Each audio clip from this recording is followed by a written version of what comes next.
Criminal empires that stretch across the globe, all run from the shadows. Rival bosses whacked in broad daylight, entire towns under the control of violent groups, and monsters who terrorize communities for years. Former spies poisoned with radioactive substances, brutal feuds that tore whole criminal networks apart. These are real evil people in Russia that the CIA feared. If you ask anyone in law enforcement who the most powerful figure in Russian organized crime is, they'll probably mention Semion Mogilevich. He was born in Kiev in 1946 and was still part of the Soviet Union, and over the years, he put together a criminal network that spread across Europe and North America. Money laundering, weapons trafficking, extortion, everything under the sun, operating in dozens of countries. One of the few times American authorities actually managed to charge him was through a company called YBM Magnex. In the 90s, this company claimed it was making industrial magnets, but it was a front. The FBI said investors were fed false financial records while the company's stock price was being artificially pumped up. And the whole thing fell apart in 1998. Investors had lost over $150 million.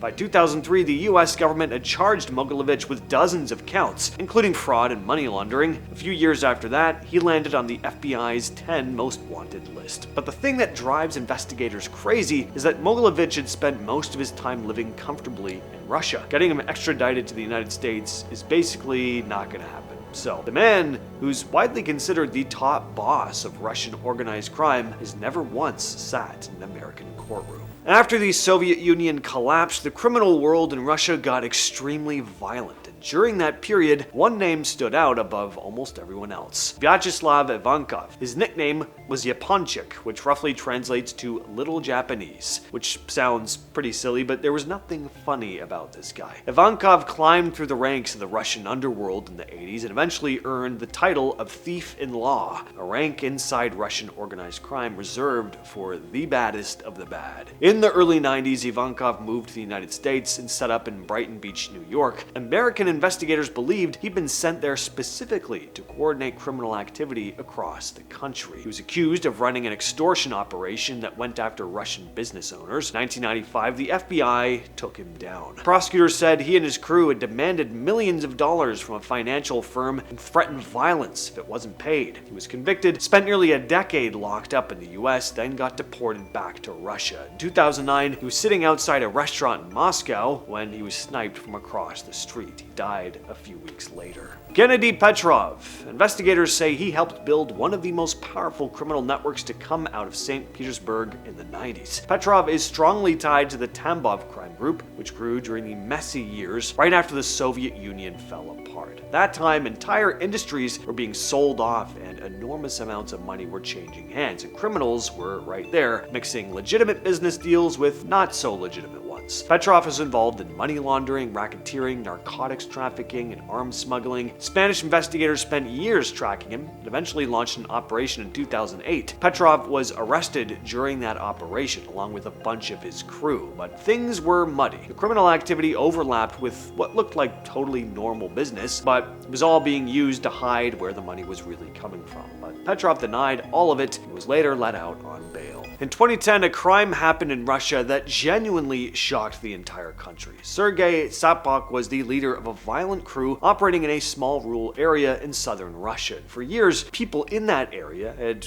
quietly whispered about what was going on. Businesses being controlled, people being intimidated. It had been going on for a long time. But on November 4th, 2010, everything came to a head. That night, members of Tsapok's crew broke into the home of a local farmer named Sergey Maduev. What happened inside was one of the most brutal mass killings in modern Russian history. 12 people were killed. The attackers tried to burn parts of the house down to get rid of the evidence. As investigators dug into the case, a much bigger picture started forming. People in the area had been reporting threats and violence for years, but police had basically looked the other way. Finally, Tsapok and several of his crew were arrested and brought to trial. In 2013, he was sentenced to life in prison. 2 years later, in 2014, he died of a stroke in prison just after 3 of his accomplices took their own lives. Few people in Russian history caused as much fear as Andrei Chikatilo. He was a serial killer, and his crimes spread terror through parts of the Soviet Union for more than a decade. Chikatilo was born in Ukraine in 1936, spent most of his life working as a teacher and a factory worker. From the outside, he looked completely ordinary, but between 1978 and 1990, he carried out a string of horrifying attacks targeting women and young people, many of them runaways or just traveling alone near train stations. He would approach them with offers of food or money. He would get them somewhere isolated and then attack them in wooded areas nearby. Investigators eventually connected him to at least 52 unalivings, so this guy was one of the most prolific serial killers in modern history. Finally, in 1990, police caught him during a surveillance operation near a train station. After his arrest, he confessed to dozens of the crimes. He was tried in 1992, convicted, and executed in 1994.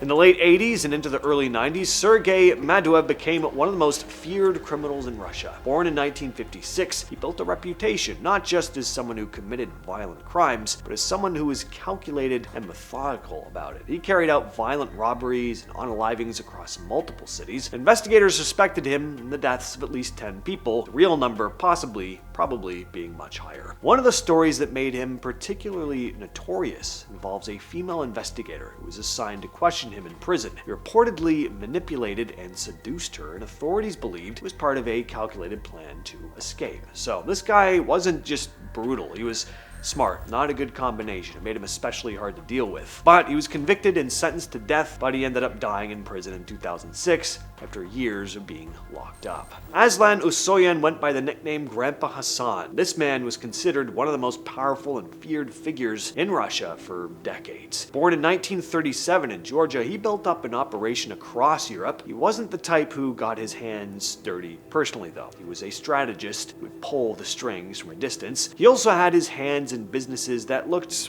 completely legit, which made it almost impossible to tie anything back to him. But in 2013, he met the same fate a lot of Russia's top criminals do, violently. He was hit at a restaurant in Moscow right in the middle of the day. This next one happened in 2008. Nikolai Ogolobyak used to be a choir boy, but somewhere along the way, he got drawn into Satanism and ended up leading a small cult. He and a few followers targeted teenagers in the local goth scene. Lured 4 of them into the woods about 300 miles northeast of Moscow. There, they forced the teens to drink before committing horrific acts against them. Police discovered the cult when body parts were found in Nikolai's apartment. He was arrested and received a measly 20-year sentence, which he didn't even have to complete. He was set free a few years ago after serving 6 months of military service in Ukraine.